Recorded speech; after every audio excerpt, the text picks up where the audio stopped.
Une question fréquemment posée concernant les accusations d'agression d'enfants contre Michael Jackson est: s'il était innocent, pourquoi a-t-il réglé la première affaire à l'amiable? Pour comprendre ces raisons possibles, nous devons comprendre les circonstances juridiques précédant et entourant le règlement. Michael Jackson et son accusateur, Jordan Chandler, sont parvenus à un règlement à l'amiable le 25 janvier 1994. Le règlement a été illégalement divulgué à Diane Dimon de Court TV en 2003, donc nous savons que le montant versé à une fiducie pour Jordan Chandler était de 15 331 250 $.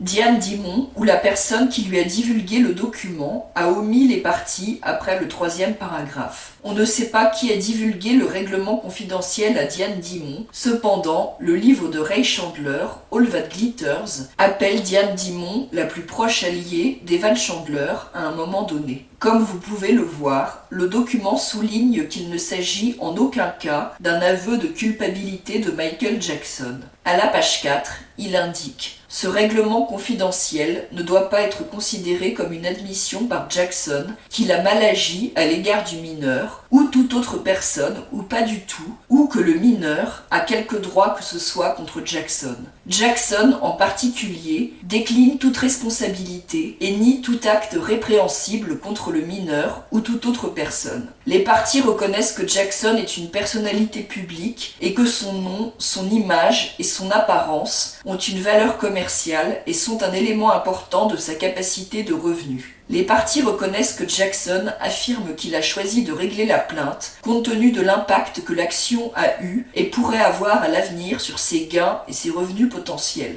Un des mythes concernant ce règlement est que Michael Jackson a payé pour ne pas avoir d'inculpation criminelle. Le fait est, cependant, que le règlement a résolu la procédure civile et non la criminelle. En fait, en vertu du droit américain, il n'est pas permis de régler financièrement un procès criminel. La procédure pénale a été engagée après ce règlement et rien dans le règlement n'empêchait les Chandler de témoigner contre Michael Jackson devant un tribunal pénal. Le procureur de district de Los Angeles, Jill Garcetti, a déclaré juste après le règlement Chandler en janvier 1994. L'enquête criminelle sur le chanteur Michael Jackson est en cours et ne sera pas affectée par l'annonce du règlement du procès civil, a déclaré Garcetti. Le bureau du procureur de district prend M. Larry Feldman au mot sur le fait que la victime présumée sera autorisée à témoigner et qu'aucun accord en matière civile n'affectera la coopération dans l'enquête criminelle. Les Chandler auraient pu prendre l'argent du règlement et témoigner contre Michael Jackson dans un procès criminel. Ils ont finalement choisi de ne pas le faire, mais ce n'est pas parce que le règlement leur a interdit de le faire. Ils auraient pu le faire, cependant, après que les Chandler ont reçu leur argent du règlement, ce qui était leur objectif depuis le début. Ils étaient réticents à coopérer avec les autorités investiguant la procédure criminelle et étaient réticents à témoigner devant un tribunal pénal. L'affaire pénale a été convoquée devant 2 grands jurys, un à Los Angeles et un à Santa Barbara, en février-avril 1994. Après 7 mois d'enquête, plusieurs perquisitions de maisons, des entretiens avec des dizaines d'enfants et d'autres témoins, des officiers de police voyageant tout autour du monde pour trouver des victimes corroborantes et des preuves, une fouille à nu du corps de Michael Jackson, les 2 grands jurys ont déterminé qu'ils n'avaient pas vu de preuves suffisantes pour inculper Michael Jackson. L'accusation a affirmé qu'ils ne visaient pas vraiment l'inculpation, qu'ils étaient seulement des grands jurys enquêtants. Cependant, le fait est que 2 grands jurys ont constaté que l'accusation n'avait pas découvert de preuves incriminantes suffisantes pour obtenir une inculpation au cours des enquêtes. La procédure pénale n'a jamais été la priorité des Chandler. Moins d'1 mois après que le psychiatre, Dr Mattis Abrams, a signalé les accusations de Jordan Chandler aux autorités le 17 août 1993, un acte qui a automatiquement déclenché l'enquête criminelle, les Chandler ont déposé une plainte civile contre Michael Jackson en l'accusant d'agression sexuelle, agression, séduction, faute intentionnelle, infliction intentionnelle de détresse émotionnelle, fraude et négligence. Ils ont exigé un gain de 30 millions de dollars. Avant d'emmener Jordan chez le docteur Abrams, les Chandler avaient déjà demandé 20 millions de dollars, ce à quoi Michael Jackson a refusé de se conformer. Normalement, les plaintes civiles ne sont déposées qu'une fois que la procédure pénale est terminée et que justice a été faite. On pourrait naturellement s'attendre à ce que les parents d'un enfant agressé poursuivent la justice et non l'argent quand ils en ont la possibilité. Seul un procès criminel peut entraîner la prison pour le coupable présumé. À la fin d'un procès civil, la seule restitution proposée est monétaire. En outre, dans son livre All That Glitters, l'oncle de l'accusateur, Ray Chandler, révèle que ce que les Chandler voulaient vraiment était un règlement très rentable depuis le début. Ils ont déposé leur plainte civile avec un règlement en tête. Ray Chandler décrit une réunion entre la mère du garçon, June Chandler, son mari d'alors, David Schwartz, et le père biologique du garçon, Evan Chandler, dans le bureau de l'avocat civil Larry Feldman, le 8 septembre 1993, comme suit. À la fin de la réunion, June et Dave, comme Evan avant eux, n'avaient aucun doute sur le changement de Gloria Allred à Larry Feldman. Le choix est passé de mener une campagne médiatique tous azimuts pour faire pression sur le procureur de district afin d'obtenir un acte d'accusation du grand jury ou mener de subtiles négociations dans les coulisses vers un règlement rapide, silencieux et très rentable. Encore une fois, c'était avant même qu'ils aient déposé leur plainte civile que Larry Feldman a déposé quelques jours plus tard, nous le savons maintenant, avec un règlement en tête. En réalité, d'après le livre de Ray Chandler et d'autres sources, comme l'article de Mary Fisher, Was Michael Jackson Framed? Lors de cette réunion, Evan Chandler et David Schwartz se sont battus physiquement sur l'argent du règlement qu'ils prévoyaient de demander. Le raisonnement des Chandler pour viser un règlement plutôt qu'un procès était qu'ils voulaient éviter le traumatisme d'un procès très médiatisé. De plus, contrairement à ce que Ray Chandler affirme ci-dessus, cela ne devait pas être un choix entre un règlement ou une inculpation criminelle. Comme dit précédemment, ils auraient pu prendre l'argent du règlement et choisir de témoigner lors d'un procès criminel s'ils l'avaient voulu. Le règlement ne leur a pas et ne pouvait pas leur interdire de le faire. Il est important de souligner que c'est la famille Chandler qui a demandé un règlement dès le début et ce n'est pas Michael Jackson qui l'a sollicité. En réalité, depuis début août 1993, Evan Chandler a demandé de l'argent à la star, ce à quoi Michael Jackson a refusé de se conformer et c'est ce qui a conduit les Chandler à rendre leurs accusations publiques. Si Michael Jackson avait voulu faire taire l'accusateur, il aurait pu les payer avant qu'il ne se tourne vers les autorités et le public parce que les Chandler ne voulaient rien d'autre de leur aveu qu'être payés. Entre septembre 1993 et janvier 1994, le désaccord entre les avocats de Michael Jackson et Larry Feldman, l'avocat civil représentant les Chandler, était au sujet de quelle procédure devrait précéder l'autre. Les avocats de Michael Jackson voulaient que la procédure pénale soit avant la procédure civile et la perte de ce combat est essentiellement ce qui a mené au règlement. En 2005, l'oncle de Jordan, Ray Chandler, dans un article qu'il a écrit pour son site web maintenant disparu, a affirmé que les avocats de Michael Jackson avaient tenté de reporter le procès civil de 6 ans jusqu'à ce que le statut criminel des limitations sur la maltraitance d'enfants ait expiré. C'est tout ce qu'il a dit, laissant l'impression que le camp de Michael Jackson voulait juste entraver le processus civil. Cependant, c'est une demi-vérité trompeuse. En réalité, les avocats de Michael Jackson ont tenté de reporter la plainte civile pour permettre la tenue de la procédure pénale avant la procédure civile.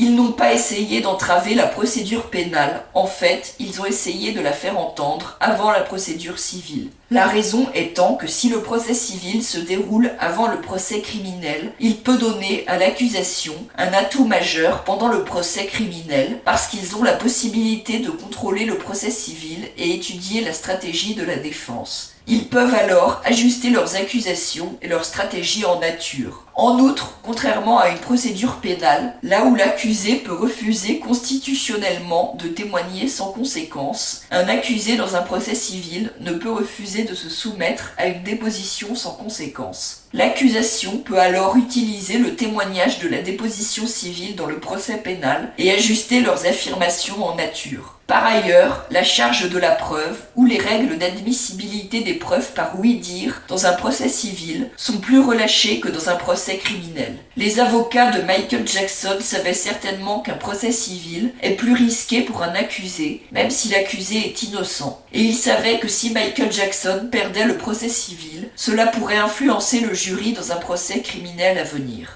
Il y a de nombreux précédents dans lesquels les procédures civiles ont été gelées pour permettre le procès criminel à venir, en préservant le droit de l'accusé à un procès équitable et en empêchant ce droit d'être violé. D'après les cas précédents, lorsque des procédures pénales et civiles découlent toutes les deux des mêmes transactions ou connexes, l'accusé a droit à un sursis à l'examen et à un procès dans l'action civile après que l'affaire pénale soit entièrement réglée. Cependant, en ce qui concerne le procès contre Michael Jackson, toutes ces tentatives des avocats de Michael Jackson pour suspendre la procédure civile ont été rejetées par le juge de la Cour supérieure, David Rothman. Apparemment, l'atout des Chandler était l'âge de Jordan. Voici ce que Geraldine Hughes, la secrétaire juridique de Barry Rothman, l'avocat qui représentait les Chandler avant que Larry Feldman ne prenne le relais, écrit dans son livre intitulé Redemption. Michael Jackson a perdu les 4 motions. Il était visible d'un point de vue juridique que la balance de la justice ne pointait pas en faveur de Michael Jackson. Au lieu de cela, elle pesait lourdement en faveur du garçon de 13 ans. Les avocats de Michael Jackson appliquaient des lois antérieures qui étaient appliquées dans un procès d'agression sexuelle similaire. Passeur X versus Superior Court a jugé expressément qu'il s'agit d'une violation abusive des droits constitutionnels de l'accusé de ne pas arrêter la procédure civile quand une enquête criminelle est en cours. Mais l'atout de M. Feldman était « La mémoire d'un enfant se développe et leur incapacité à se souvenir comme un adulte ». Cette loi a été conçue pour protéger la capacité d'un enfant petit à se souvenir pendant de longues périodes après avoir été victime ou témoin d'un crime. Cette affaire, cependant, concernait un garçon de 13 ans qui allait bientôt avoir 14 ans. En utilisant ce raisonnement, Feldman a déposé une motion pour préférence de procès pour la procédure civile. Il s'agit d'une demande spéciale pour que le procès soit entendu dans les 120 jours après l'acceptation de la motion. À cet égard, Geraldine Hughes écrit « Monsieur Feldman a déposé une déclaration du docteur Evan Chandler à l'appui de la motion pour préférence de procès qui contenait une seule déclaration, que l'enfant avait moins de 14 ans. C'était tout. Le docteur Chandler n'a rien dit d'autre dans sa déclaration, qui est une déclaration écrite sous serment, professant des déclarations de la vérité. Je n'ai jamais vu une déclaration concernant un procès important si courte dans toute ma carrière juridique. Un déclarant atteste généralement plusieurs faits, en particulier concernant un procès important comme celui-ci. Ils déclareront également que ces faits sont véridiques et exacts et indiquent leur volonté d'être appelés à témoigner avec compétence, sous peine de parjure. Est-il possible que l'information que le docteur Chandler a déclarée était la seule information dont il pouvait témoigner avec compétence, sous peine de parjure ? Dans des conditions extrêmement défavorables, Michael Jackson et ses avocats auraient pu se trouver dans une position où ils auraient dû se battre et défendre Michael Jackson sur 2 fronts à la fois, dans un procès civil et un procès criminel. En plus de cela, ils auraient dû préparer un procès civil dans un délai de 120 jours, alors que la police pour la procédure pénale avait saisi tous les dossiers personnels de Michael Jackson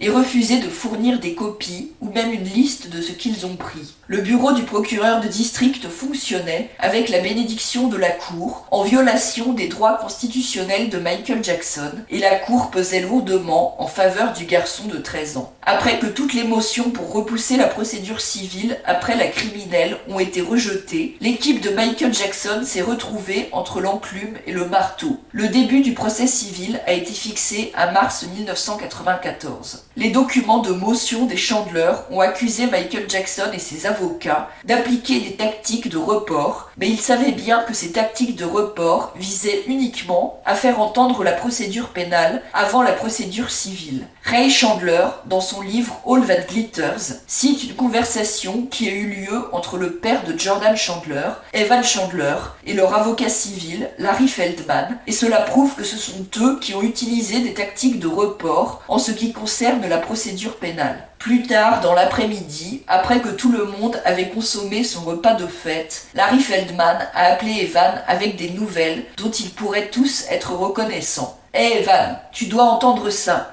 Howard Wetzman rétrograde encore Fields. Ils ne veulent définitivement pas ta déposition ou la déposition de June. Ils ne veulent rien conserver. S'ils vont faire un accord, ils ne veulent rien dans le dossier sur Jackson. Sans blague, Larry, ces types sont dans un vrai bordel. Ouais, ils ont foutu ça en l'air incroyablement. Qu'est-ce qui pourrait être mieux? Mais je vais de l'avant. Nous allons continuer. Jusqu'à présent, il n'y a pas de bouton que j'ai manqué. La seule chose que nous devons faire est de garder le criminel derrière nous. Je ne veux pas qu'ils aillent en premier. Larry l'avait déjà dit, mais cela ne s'était pas enregistré dans le cerveau d'Evan jusqu'à présent. Tu veux dire que s'ils inculpent, le procès criminel nous est automatiquement renvoyé? Ouais, Jésus-Christ. Voilà, donc nous ne voulons pas ça. Il convient de rappeler que seul un procès criminel peut envoyer un coupable présumé en prison. Un procès civil ne peut donner lieu qu'à une indemnité financière. La loi californienne qui a permis aux Chandler de pousser le procès civil avant le procès criminel a finalement été modifiée. D'après le procureur du district de Santa Barbara, Tom Sneddon, directement à cause de ce qui s'est passé dans l'affaire Chandler. En raison de ce changement, aujourd'hui, un accusateur dans une affaire d'agression sexuelle ne peut pas déposer immédiatement une plainte civile. La nouvelle loi empêche un procès civil de précéder un procès criminel. C'est pour cette raison que l'accusateur de 2003 de Michael Jackson, Gavin Arvizo, ne pouvait pas utiliser la même stratégie que celle des Chandler en 1993. Il n'avait pas d'autre choix que de commencer par un procès criminel en premier. Le procureur dans l'affaire Michael Jackson a salué une loi qui peut mettre fin aux plaintes civiles pendant des procès criminels connexes, disant que cela empêcherait un scénario où l'accusateur du chanteur accepte un règlement et refuse ensuite de témoigner dans le procès criminel. La loi de l'État a été votée parce qu'un autre enfant a fait marche arrière d'un procès pour agression en 1993 contre Jackson après que le chanteur l'aurait payé avec un règlement de plusieurs millions de dollars, a déclaré le procureur du district de Santa Barbara, Tom Sneddon. C'est ironique. L'histoire de la loi est que le bureau du procureur de district de Los Angeles a adopté la législation en conséquence directe du règlement civil dans la première enquête, a déclaré Sneddon à The Associated Press dans une interview. La campagne médiatique hostile contre Michael Jackson pourrait également avoir contribué à une décision de faire un règlement. Les tabloïds ont payé des gens pour des histoires sensationnalistes qui appuyaient les accusations. Plusieurs de ces gens devaient être utilisés par les Chandler dans le procès civil, qui a une charge de la preuve beaucoup plus faible que dans un procès criminel. Le stress combiné d'une procédure judiciaire et de la réaction défavorable des médias ont conduit à une dépendance aux analgésiques pour laquelle Michael Jackson a finalement demandé l'aide d'un professionnel. Les partenaires commerciaux et les conseillers l'ont exhorté à ne pas penser à la question et à poursuivre sa vie et son business. Il a parfois été suggéré dans les médias que Michael Jackson a fait un règlement parce que la fouille a lieu en décembre 1993 a appuyé les affirmations de son accusateur. Cela ne tient pas la route. En réalité, l'avocat de Chandler a cherché à obtenir que les photographies des organes génitaux de Michael Jackson soient exclues du procès civil. Bien que les motifs de Michael Jackson pour le règlement soient souvent questionnés, il y a une question beaucoup moins posée, bien qu'il serait tout aussi valable de la poser. Pourquoi la famille de l'accusateur a-t-elle acculé si agressivement à un règlement tout en faisant tout pour éviter un procès criminel? Les Chandler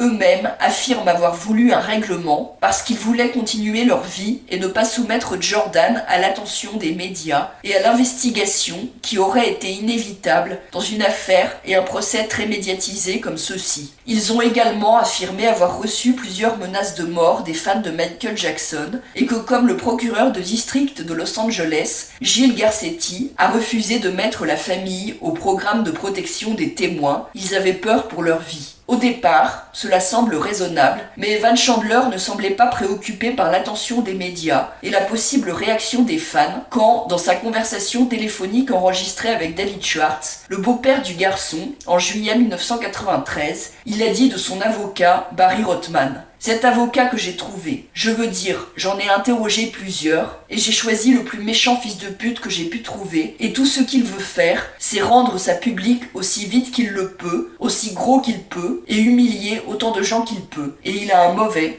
Ray Chandler essaie d'excuser cette citation dans son livre en affirmant que quand Evan a dit que Rothman voulait rendre ça public aussi vite qu'il le peut, aussi gros qu'il peut, il voulait dire en fait aller au tribunal, pas aux médias. La même affirmation est faite à propos de quand Evan dit de Rothman. Il est mauvais, il est méchant, il est très malin, et il est affamé de publicité. Mieux pour lui. Cependant, il y a quelques faits supplémentaires à considérer concernant les intentions de Chandler avec la publicité. Les Chandler ne semblaient pas préoccupés par l'attention médiatique, la réaction possible des fans, les menaces et Jordan ne pouvant pas continuer sa vie quand, quelques jours après le règlement, ils vendaient un livre qu'ils avaient écrit sur les accusations. D'après l'éditrice Judith Reagan, j'ai reçu un appel de l'oncle de Jordan. Il voulait faire un livre dans lequel il décrirait en détail l'accusation d'agression contre Michael Jackson. Je lui ai donc demandé comment il proposait de le faire, étant donné que les Chandler avaient en fait signé un accord de confidentialité et pris 20 millions de dollars. Et il a dit que le père de Jordan lui avait donné toutes les informations dont il avait besoin pour le livre, et il pensait qu'il était en dehors des limites de l'accord de confidentialité parce qu'il serait l'auteur. À l'époque, j'ai eu l'impression que les Chandler étaient d'effrontés opportunistes et j'ai trouvé toute la proposition par l'oncle détestable. Ils concluent un accord de confidentialité et avant que l'encre ne soit encore sèche, ils font un marché qui viole cet accord que Ray Chandler était en train de vendre un livre quelques jours après que le règlement soit signé et confirmé par nul autre que Ray Chandler lui-même dans une motion qu'il a déposée auprès du tribunal de Santa Barbara le 25 octobre 2004. À l'appui de son argument selon lequel il devait être protégé par la Shield Law, Ray Chandler a révélé dans cette motion. Quelques jours après que la plainte civile de Jordan Chandler contre Michael Jackson a été réglée en janvier 1994, Raymond Chandler s'est rendu à New York pour chercher un éditeur afin de remettre les informations qu'il avait recueillies sous la forme d'un livre non fictionnel à diffuser au public. Cette intention de la part de Raymond Chandler est mise en évidence par un article paru dans le New York Post révélant son contact avec un éditeur un jour après que cela a eu lieu. Ray Chandler, en faisant valoir qu'il devait être protégé par la Shield Law, déclare dans la motion qu'il a voyagé à Los Angeles dans les 2 jours après que le scandale d'agression d'enfants de Michael Jackson est devenu public en août 1993. Et à partir de fin août jusqu'en décembre 1993, il a vécu dans la maison de Los Angeles d'Evan et Jordan Chandler avec l'intention de recueillir des informations sur les accusations d'agression, puis de diffuser publiquement ces informations. Ray Chandler a finalement publié son livre en 2004, au plus fort de la frénésie médiatique causée par les accusations Arvizo. Ray Chandler a fait sa tournée dans les médias, donnant des interviews et apparaissant dans des documentaires fortement biaisés contre Michael Jackson. Manifestement pas préoccupé par l'attention des médias et pas effrayé par les possibles menaces des fans de Michael Jackson. Le père du garçon, Evan Chandler, ne semblait pas préoccupé par l'attention médiatique, la possible réaction des fans, les menaces et Jordan ne pouvant pas continuer sa vie quand il a déposé une autre plainte contre Michael Jackson en 1996, cette fois pour 60 millions de dollars et un contrat d'enregistrement afin qu'il puisse sortir un album sur l'agression sexuelle présumée de son fils, intitulé Evan's Story. D'après la plainte, cet album comprendra des chansons telles que D.A. Reprised, You Have No Defense for My Love, Duck Butter Blues, Truth et d'autres chansons. La plainte a été rejetée de la cour en 2000.